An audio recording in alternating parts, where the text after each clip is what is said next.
I'm very distant from my own son and daughter. Been in contact with them once, well, just my daughter, in the last 20 years. Partly my choice, but they've always been told that if they want to contact me, they can. I wouldn't have a problem with it. My partner wouldn't have a problem with it. But how do I tell them that it's partly their reason that me and their mother split up? That would be a very hard conversation for me, just saying it. And it would probably be a hard conversation for them to hear. Simply because their mother's been lied to and been lying to them. They probably haven't been told the full story. But I wouldn't look forward to telling them because it would hurt them.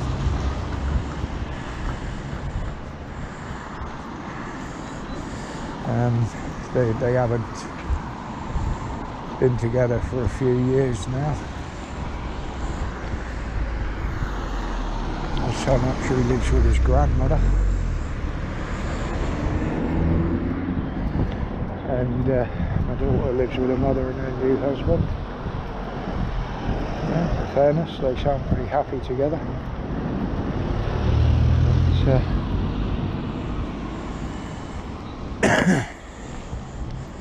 yeah, I found happiness with someone else. Took me a long time to do it. I got messed around a lot. Cheated on several times. Lost the house because of it. Well, lost two houses actually, one with the wife and one with another partner. I come out of it with a load of debt and nothing else.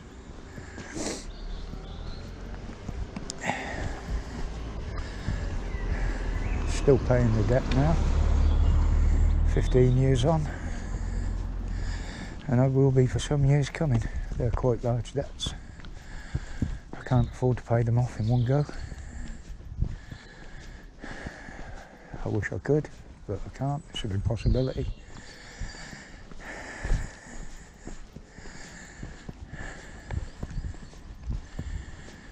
It's I'll say I haven't made mistakes in my life. I have. Nobody's perfect. But I'm paying for mistakes and the way I was treated by other people.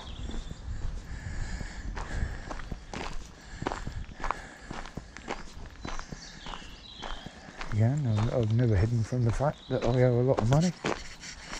I'm doing what I can to pay it off. I've always maintained my payments as they are. Never ever missed one in all the years I've been paying them. But it's something that I'm probably going to carry to the grave. Some people would call it life. I'd love to have lived a debt-free life. But in today's society, that's unless you've got money to start with, is an impossibility. Yeah, I've got a brother that's a multi-millionaire. I've got a sister that has retired from the army. She did earn the rank of captain. That was offered to her. She didn't look for the promotion. She was actually leaving when they offered it, and they offered the position of an NCO as an incentive for her to stay in. Morning. So I'm not talking to myself. I'm just my daily rant on camera. Enjoy yourself. Oh, I do. It gets it off the system, like gets it out of you. Nice young lady there saying good morning. Yeah, it's she was offered the incentive to stay in, which she did, and she's now retired. Part of it was to look after my ailing mother, who's now in a hospice dying back home in Oxford. Not COVID related, I might add. It's she has full-on dementia, And in the last year she's had open heart surgery, which isn't going to do a woman in their late 80s any good whatsoever. And she said her goodbyes. Sadly, for all this shit that's going on, I wasn't allowed to go down to say my goodbyes in person, although the rest of the family have, but I couldn't.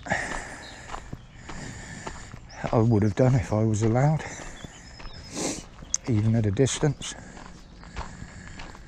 But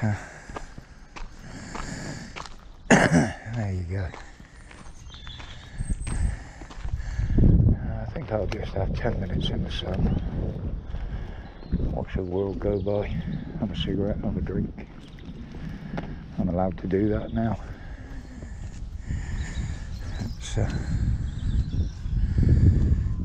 And there's this beautiful old log. A bit of vitamin D. Not that warm at the moment, but it is supposed to warm up.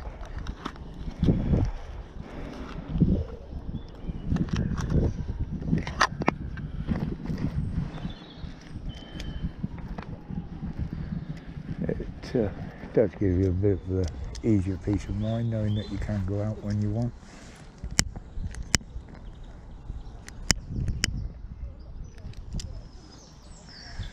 As I say, I've been up the park a lot of days since this is happening.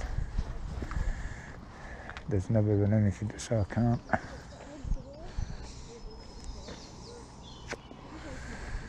But yeah, we're just waiting day to day now from the phone call, for a phone call to say that Mother's passed. I will be going to the funeral, although I won't be allowed to closely interact with any of the family. Sad to say, to be honest, that probably a lot of the family wouldn't even want me there because of the way I've led my life, but I will be going anyway. I don't care who I upset. You know, I have a right to grieve the same as them, and I've an absolute right to say my final goodbye, not just walk up to a mound of dirt to do it. Obviously there will be social distancing involved. My sister, who will arrange things, will make sure of that. She's very regimental, being ex-forces. But, good morning.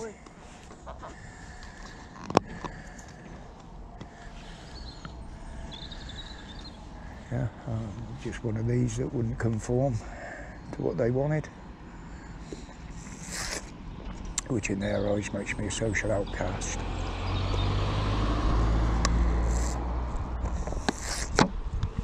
And the only member of my immediate family who has given me support when I needed it, both mentally and financially, is my brother Paul, who, when I've got into difficulties a few times, has helped me. My sister only contacts me when absolutely necessary.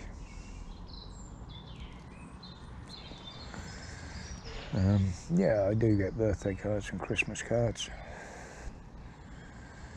but I do get more from friends than I do from family. There's only one person in the family that has sit back and have voiced an opinion. That's my Auntie Dot. As she said, it's always been about the other two, never about me.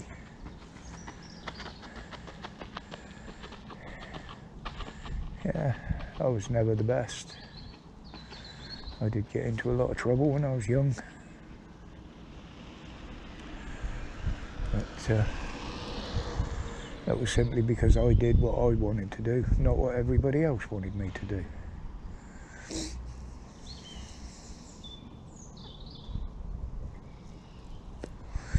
I've always been that way. I was a hardened biker at one point. Broke the law at every opportunity. On a few occasions I did get caught and I paid the price. Didn't do a lot of time for any of it, but financially and what have you. I did pay for my crimes. Nothing involving any other person, I might add. But there you go, I suppose that's life. Many others back in the day did the same. Many motoring offences, as you'd expect. But there again, my siblings had driving lessons paid for. Even to the point where they had cars bought for them. Me? Nah, not a bloody chance. My dad bought me a £15 motorcycle many years ago. Albeit nothing road legal, it was a scrambler as we called it back in the day. But £15, come on. Yeah, it was a lot of money back then. Whether it was guilt or what that made him buy it, I don't know. But Dad did understand where I was coming from a little bit, although he'd never admit that to Mother. They were devoted to each other, to the point where they'd never spent more than a few days apart since they were married, right up until the day that he died of cancer. A few years back now, 10, maybe even 20 years ago, I can't remember now. I have got it engraved on a watch of his that I was allowed to keep.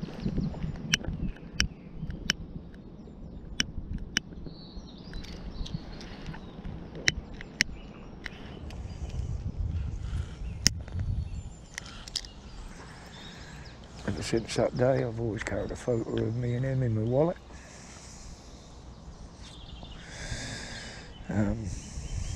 When we do lose Mum, that will be replaced by one that I have of all three of us. I shall grieve, but I am a believer that once you're gone, you're gone. You live on in memories, not by visiting graves, upsetting yourself at every opportunity.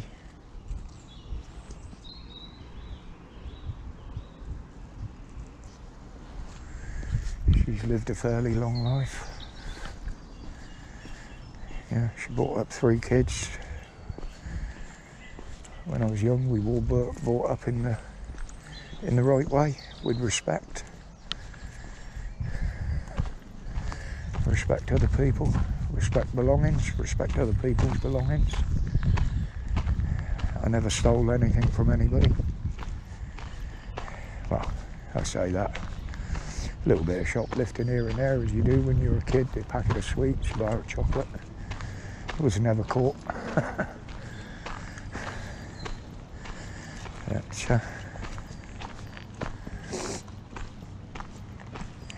even now, at nearly 60, I'm 59, I still give other people respect. Especially the older generation, they've earned my respect.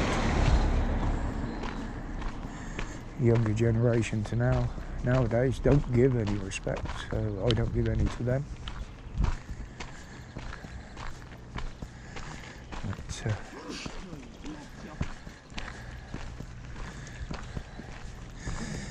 none of them have earned it.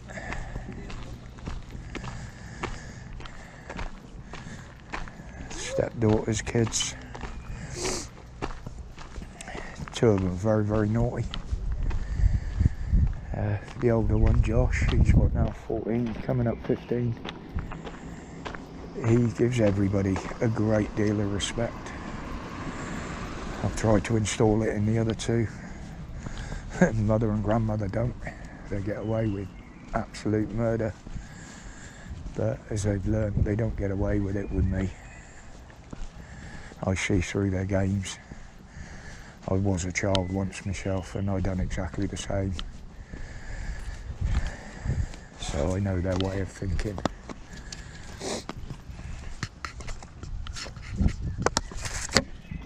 demand everything but give nothing. Anything I had at that age, I went out and earned the money to pay for it. My dad knew this, installed it in me, and used to give me work at weekends with his landscaping company, just so I could earn money and learn the respect of money to pay for whatever I wanted.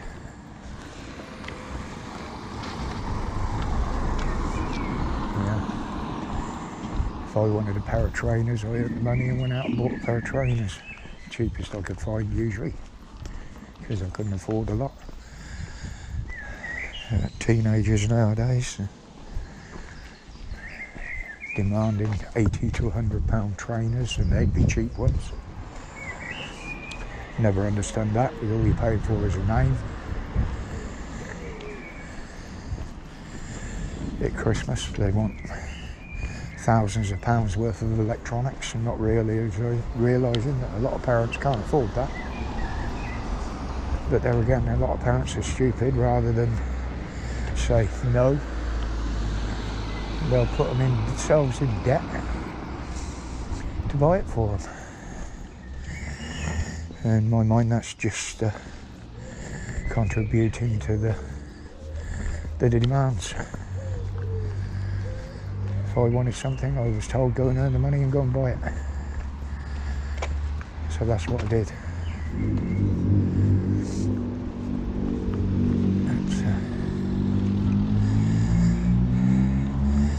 You hear the kids of today effing and blinding in public, even at older people. No respect whatsoever. If I did that when I was that age, my parents would have been told, and I would have had a leather belt put across my ass, as I did on a few occasions, and rightly so. It never did me any harm, if I didn't give the respect it taught me to. Sadly, parents aren't allowed to do that anymore. I've even seen cases where kids have took their parents to court and